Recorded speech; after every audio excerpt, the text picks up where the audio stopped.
23 de outubro, seja muito bem-vindo ao Plano Anual de Leitura da Bíblia com Lana, ainda sem a Rosânia. Ela tentou gravar lá nos Estados Unidos, mas não conseguiu fazer a gravação. E aí eu tô aqui mais uma vez com alegria para poder continuar o nosso Plano Anual de Leitura. E hoje nós vamos ler Lucas do capítulo 10 ao capítulo 11. Capítulo 10 de Lucas diz assim: a missão dos 72. Depois disso, o Senhor escolheu mais 72 dos seus seguidores e os enviou de dois em dois, a fim de que fossem adiante dele para cada cidade e lugar aonde ele tinha de ir. Antes de os enviar, ele disse: a colheita é grande, mas os trabalhadores são poucos. Por isso, peçam ao dono da plantação que mande trabalhadores para fazerem a colheita. Vão, eu estou mandando vocês como ovelhas para o meio de lobos. Não levem bolsa, nem sacola, nem sandálias, e não parem no caminho para cumprimentar ninguém. Quando entrarem numa casa, façam primeiro esta saudação: que a paz esteja nesta casa. Se um homem de paz morar ali, deixem a saudação com ele, mas se o homem não for de paz, retirem a saudação. Fiquem na mesma casa e comam e bebam o que lhes oferecerem, pois o trabalhador merece o seu salário. Não fiquem mudando de casa para outra. Quando entrarem numa cidade e forem bem recebidos, comam a comida que derem a vocês. Curem os doentes daquela cidade e digam ao povo dali: o reino de Deus chegou até vocês. Porém, quando entrarem numa cidade e não forem bem recebidos, vão pelas ruas dizendo: até a poeira desta cidade que grudou nos nossos pés, nós sacudimos contra vocês. Mas lembrem disto: o reino de Deus chegou até vocês. E Jesus disse mais: eu afirmo a vocês que, no dia do juízo, Deus terá mais pena de Sodoma do que daquela cidade. As cidades que não creram. Jesus continuou: ai de você, cidade de Corazim, ai de você, cidade de Betsaida, porque se os milagres que foram feitos em vocês tivessem sido feitos nas cidades de Tiro e de Sidom, os seus moradores já teriam abandonado seus pecados há muito tempo. E para mostrarem que estavam arrependidos, teriam se assentado no chão, vestidos com roupa feita de panos grosseiros, e teriam jogado cinzas na cabeça. No dia do juízo, Deus terá mais pena de Tiro e de Sidom do que de vocês, Corazim e Betsaida. E você, cidade de Cafarnaum, acha que vai subir até o céu? Pois será jogada no mundo dos mortos. Então disse aos discípulos: quem ouve vocês está me ouvindo. Quem rejeita vocês está me rejeitando. E quem me rejeita está rejeitando aquele que me enviou. A volta dos 72. Os 72 voltaram muito alegres e disseram a Jesus: até os demônios nos obedeciam quando, pelo poder do nome do Senhor, nós mandávamos que saíssem das pessoas. Jesus respondeu: de fato, eu vi Satanás cair do céu como um raio. Escutem, eu dei a vocês poder para pisar cobras e escorpiões e para, sem sofrer nenhum mal, vencer a força do inimigo. Porém, não fiquem alegres porque os espíritos maus lhe obedecem, mas sim porque o nome de cada um de vocês está escrito no céu. A alegria de Jesus. Naquele momento, pelo poder do Espírito Santo, Jesus ficou muito alegre e disse: ó Pai, Senhor do céu e da terra, eu te agradeço porque tens mostrado às pessoas sem instrução aquilo que escondeste dos sábios e dos instruídos. Sim, ó Pai, tu tiveste prazer em fazer isso. O meu Pai me deu todas as coisas. Ninguém sabe quem é o Filho, a não ser o Pai. E ninguém sabe quem é o Pai, a não ser o Filho. E também aqueles a quem o Filho quiser mostrar quem é o Pai. Então Jesus virou-se para os discípulos e disse só para eles: felizes são as pessoas que podem ver o que vocês estão vendo. Eu afirmo a vocês que muitos profetas e reis gostariam de ter visto o que vocês estão vendo, mas não puderam. E gostariam de ter ouvido o que vocês estão ouvindo, mas não ouviram. A parábola do bom samaritano. O mestre da lei se levantou e, querendo encontrar alguma prova contra Jesus, perguntou: mestre, o que devo fazer para conseguir a vida eterna? Jesus respondeu: o que é que as escrituras sagradas dizem a respeito disso? E como é que você entende o que elas dizem? O homem respondeu: ame o Senhor seu Deus com todo o coração, com toda a alma, com todas as forças e com toda a mente. E ame o seu próximo como você ama a você mesmo. A sua resposta está certa, disse Jesus. Faça isso e viverá. Porém o mestre da lei, querendo se desculpar, perguntou: mas quem é o meu próximo? Jesus respondeu: Um homem estava descendo de Jerusalém para Jericó. No caminho, alguns ladrões o assaltaram, tiraram a sua roupa, bateram nele e o deixaram quase morto. Acontece que um sacerdote estava descendo por aquele mesmo caminho. Quando viu o homem, tratou de passar pelo outro lado da estrada. Também um levita passou por ali. Olhou e também foi embora pelo outro lado da estrada. Mas um samaritano que estava viajando por aquele caminho chegou até ali. Quando viu o homem, ficou com muita pena dele. Então chegou perto dele, limpou os seus ferimentos com azeite e vinho e em seguida os enfaixou. Depois disso, o samaritano colocou-o no seu próprio animal e o levou para uma pensão, onde cuidou dele. No dia seguinte, entregou 2 moedas de prata ao dono da pensão, dizendo: tome conta dele. Quando eu passar por aqui na volta, pagarei o que você gastar a mais com ele. Então Jesus perguntou ao mestre da lei: na sua opinião, qual desses 3 foi o próximo do homem assaltado? Aquele que o socorreu, respondeu o mestre da lei. E Jesus disse: pois vá e faça a mesma coisa. Jesus visita Maria e Marta. Jesus e os seus discípulos continuaram a sua viagem e chegaram a um povoado. Ali, uma mulher chamada Marta o recebeu na casa dela.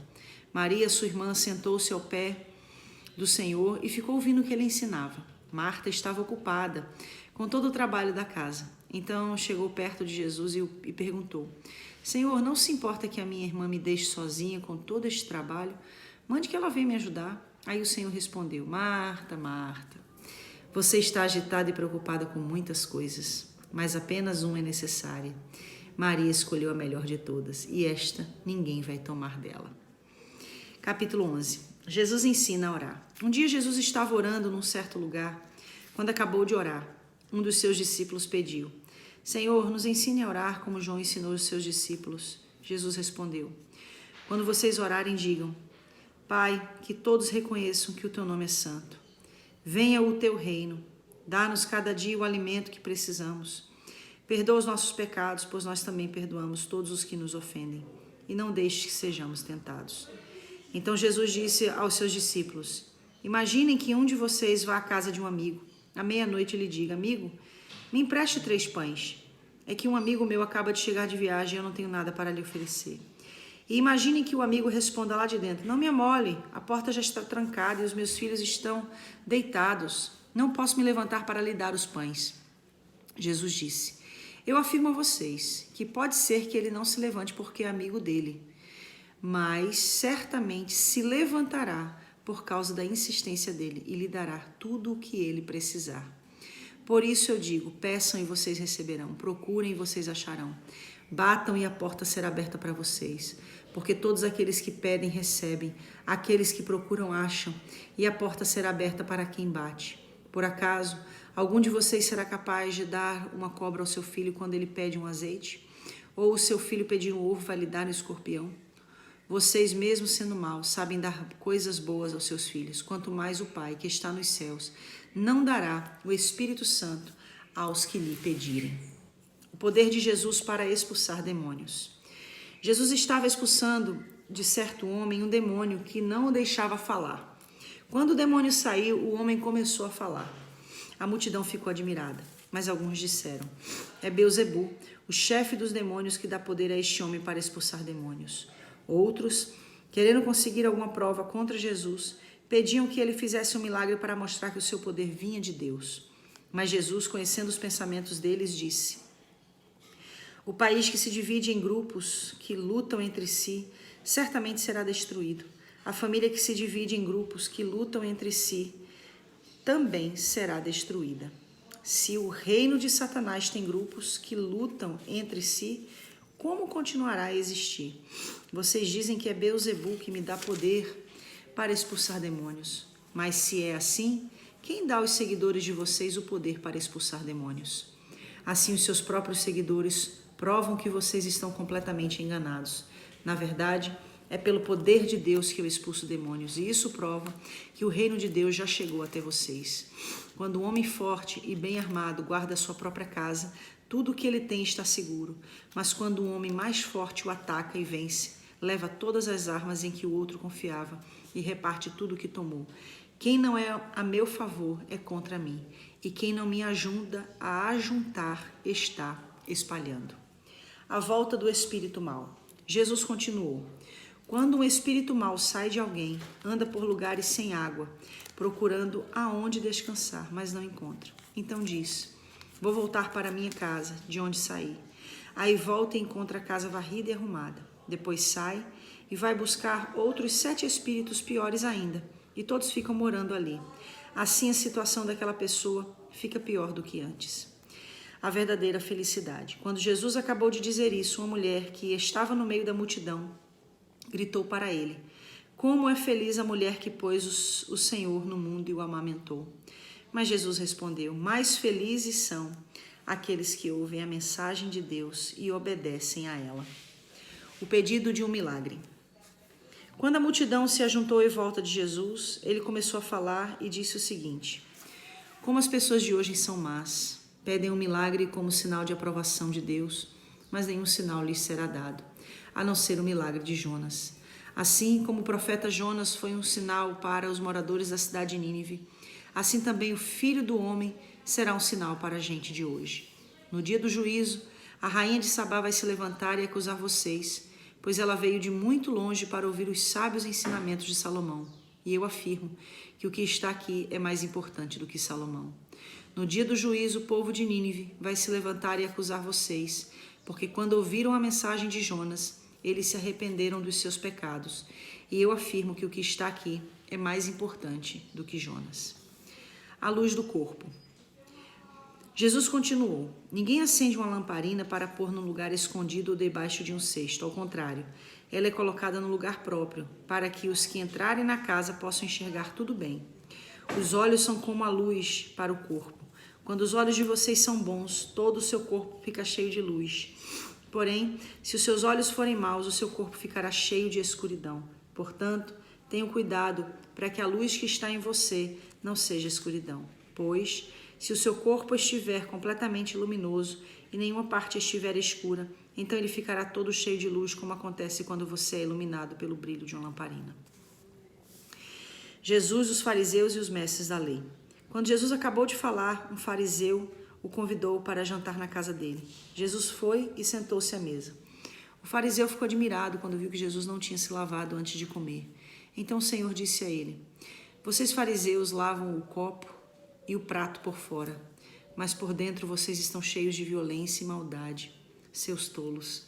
Quem fez o lado de fora não é o mesmo que fez o lado de dentro? Portanto, deem aos pobres o que está dentro dos seus copos e pratos, e assim tudo ficará limpo para vocês. Ai de vocês, fariseus, pois dão para Deus a 10ª parte, até mesmo da hortelã, da arruda e de todas as verduras, mas não são justos com os outros e não amam a Deus. E são exatamente essas coisas que vocês devem fazer, sem deixar de lado as outras. Ai de vocês, fariseus, pois gostam demais dos lugares de honra nas sinagogas e gostam de ser cumprimentados com respeito nas praças. Ai de vocês, pois são como sepulturas que não se veem, sepulturas que as pessoas pisam sem perceber. Então o mestre da lei disse a Jesus: mestre, falando assim o Senhor está nos ofendendo também. Jesus respondeu: ai de vocês também, mestres da lei, porque põem fardos tão pesados nas costas dos outros que eles quase não podem aguentar. Mas vocês mesmos não ajudam, nem ao menos com o dedo, essas pessoas a carregar esses fardos. Ai de vocês, pois fazem túmulos bonitos para os profetas, os mesmos profetas que os antepassados de vocês mataram. Com isso, vocês mostram que concordam com o que os seus antepassados fizeram, pois eles mataram os profetas e vocês fazem túmulos para eles. Por isso a sabedoria de Deus disse: mandarei para eles profetas e mensageiros, e eles matarão alguns e perseguirão outros. Por causa disto, esta gente de hoje será castigada pela morte de todos os profetas assassinados desde a criação do mundo, começando pela morte de Abel até a morte de Zacarias, que foi assassinado entre o altar e o lugar santo. Sim, eu afirmo a vocês que o povo de hoje será castigado por causa desses crimes. Ai de vocês, mestres da lei, pois guardam a chave que abre a porta da casa da sabedoria, e assim nem vocês mesmos entram, nem deixam os outros entrarem. Quando Jesus saiu dali, os mestres da lei e os fariseus começaram a criticá-lo com raiva e a lhe fazer perguntas sobre muitos assuntos. eles queriam levá-lo a dizer alguma coisa que pudesse lhes servir de motivo para acusá-lo. Completando aí, a leitura de hoje, capítulo 10 e capítulo 11. Tanta coisa para ser falada. Eu vou falar daquilo que mais arde o meu coração e que é uma grande verdade em todas as gerações, né? A partir do que Jesus assim nos mostra já no seu tempo. Quando ele diz no capítulo 10, a colheita é grande, mas os trabalhadores são poucos.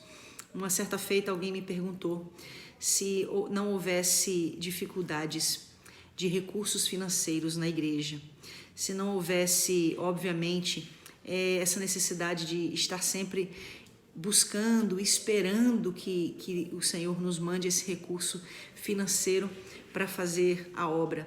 O que nós faríamos? E eu disse que o problema da igreja não é o recurso financeiro na realidade, porque embora a igreja possa passar e enfrentar dificuldades, obstáculos, isso é normal, sempre aconteceu dessa forma e acontece assim para que a gente possa experimentar o milagre da provisão, o milagre da providência de Deus.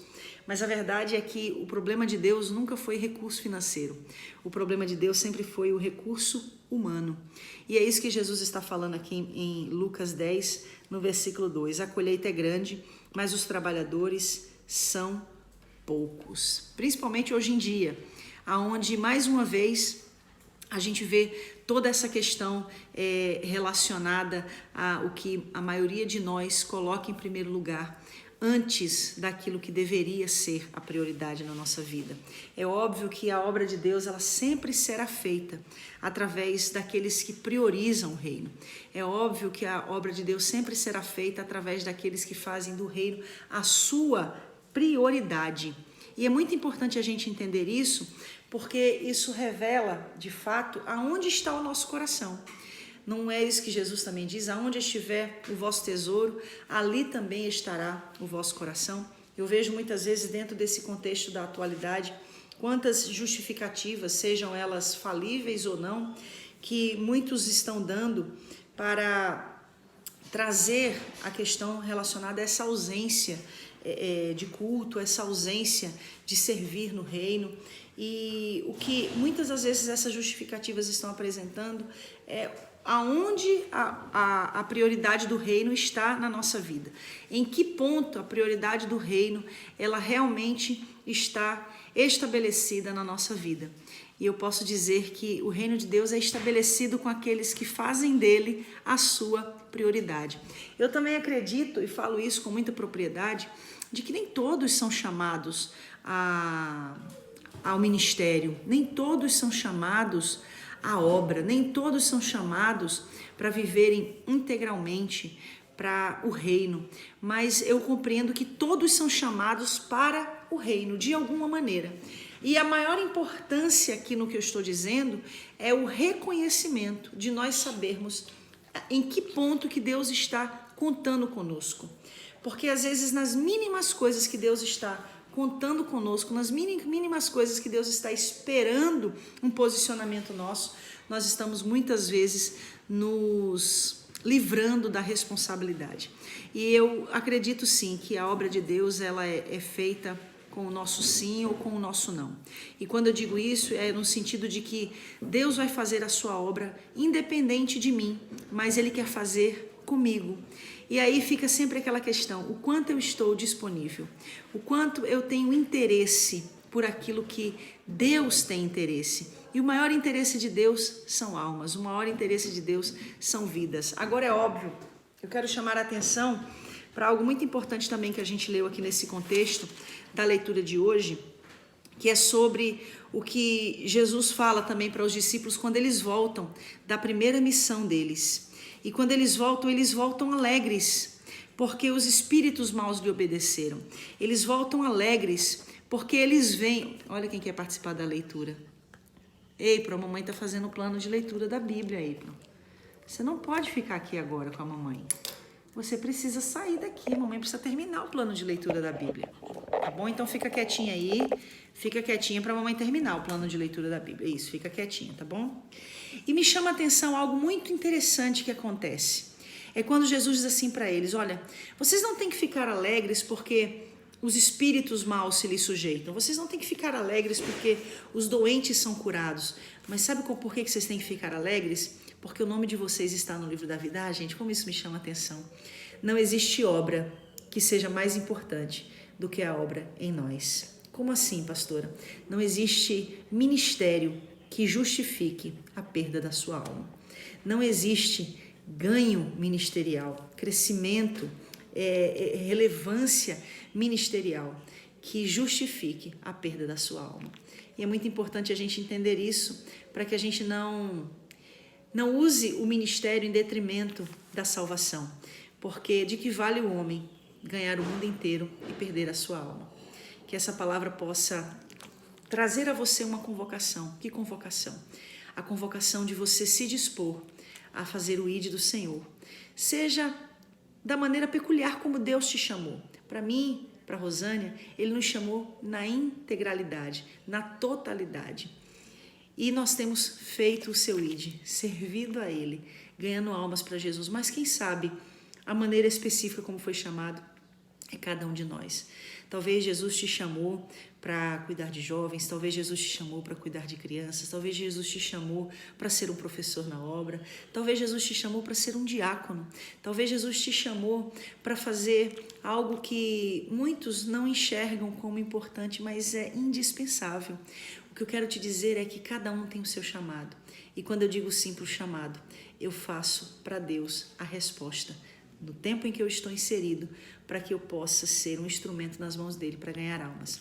Mas nunca esquecendo que, independente do que eu faça, a minha alma deve estar sempre salva na presença dele. Que a gente não se esqueça e que a exortação que ele fez a Marta seja a exortação que ele faça a nós todos os dias. Marta estava ali agitada, com muitos trabalhos, e disse: Senhor, olha aí a minha irmã, ela está aí nos teus pés. E aí Jesus olha para Marta e diz: Marta, Marta, você está agitada e preocupada com muitas coisas, mas apenas uma é necessária. O que Jesus quis dizer? Nenhuma obra, nada do que a gente faça, nenhum conhecimento, nenhum aprendizado é mais importante do que o relacionamento com Ele. Que você não abra mão do essencial por aquilo que é indispensável. Que Deus te abençoe, em nome de Jesus. Fica aqui um abraço meu e da Ebro, que dormiu. Amém? Deus abençoe você. Até amanhã em Lucas 12 e 13.